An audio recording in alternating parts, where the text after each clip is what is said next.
Hey Bible fans, I'm here with a new Bible review and a little bit different. I'm going to look at 4 Bibles, some of which I've already reviewed, all 3 of them, but they're part of a family of study Bibles called the Oxford Annotated Bible or the New Oxford Annotated Bible.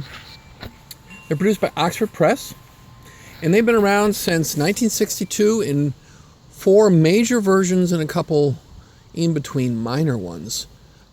They come both with the 66 books and with the apocryphal deuterocanonical books. They come in both editions. So I'm going to give us a review today. They're one of my favorites. I'll tell you, I am prejudiced in their favor. This is the first one, and I've never done a review of this. This is the original Oxford Annotated Bible. There's no new in it, so it's number 1. But if it had a new, it would be the New Oxford Annotated Bible 1. It is part of a series of Bibles, these 4, which are academically oriented. They are designed for universities, seminaries, serious students, and the people who put it together have a multi-denominational viewpoint. Some would call that ecumenical, but that is what that means. They also are from the perspective of biblical and historical criticism, meaning analysis. They are analytical books from the academic point of view, and they utilize some forms of approaches to biblical studies and backgrounds and, authorships and dates, which some are offended by. They question some traditional dates and authorships, etc., and composition theories, etc. Here we are. This is the production page. It says right here, the first one came out in 1962. This one has the Apocrypha, and it came out in 1965, but it's the same Bible, just with the added Apocrypha. It uses the RSV 1952, and that also includes the New Testament, which is 1946 production.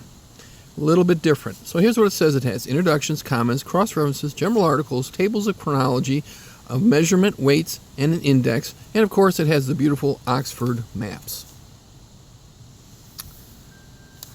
The interpretive essays, here we find in the back.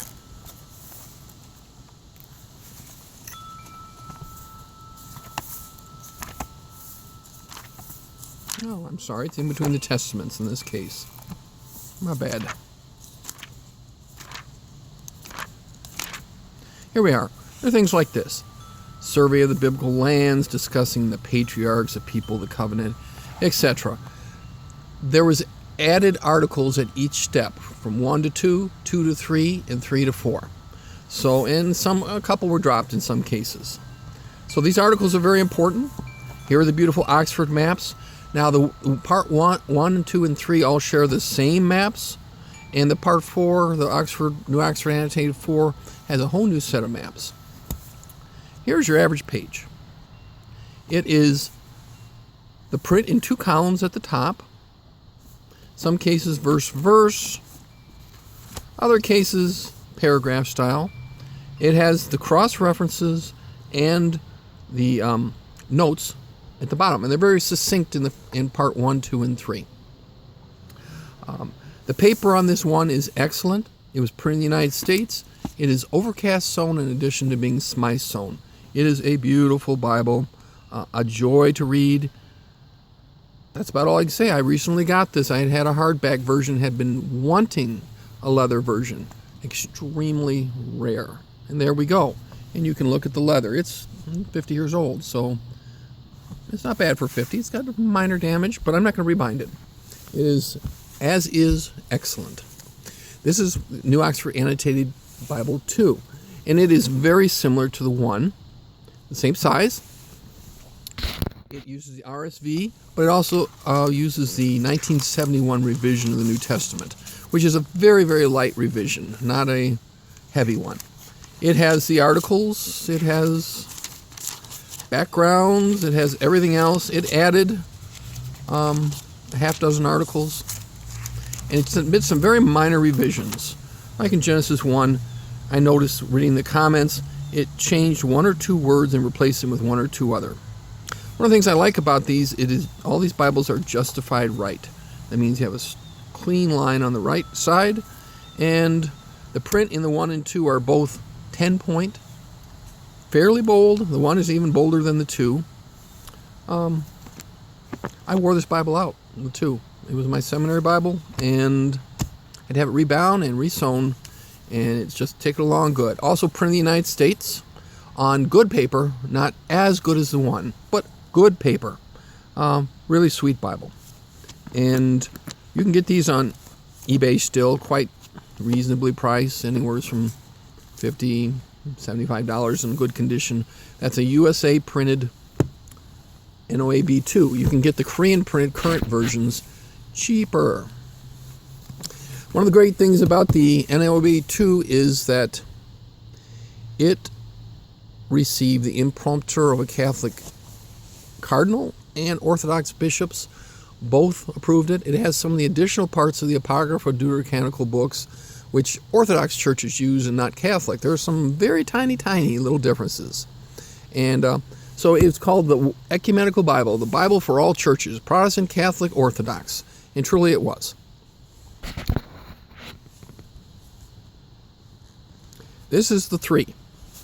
Now I had this rebound recently. I bought it used on eBay, $30, but you can get one for cheaper money than that.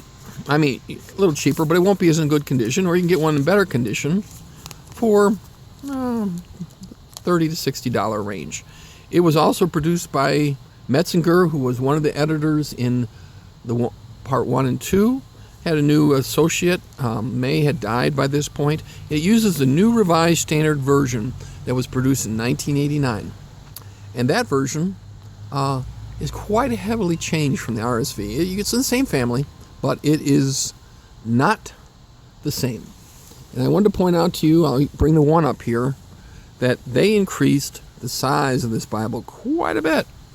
1/3. Quite a bit.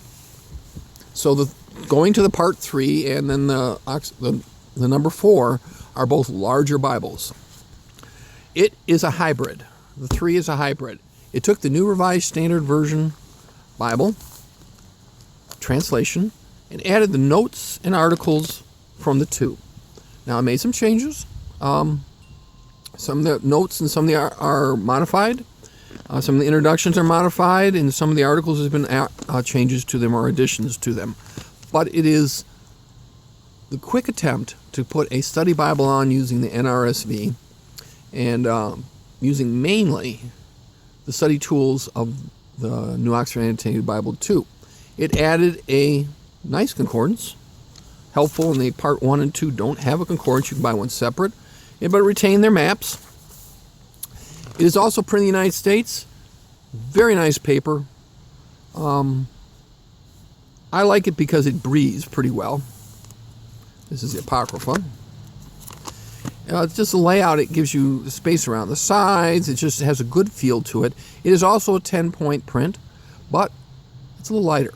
And that's the dig I have on it, but it's not big. The fact it's a 10-point is the main thing that's of benefit to me.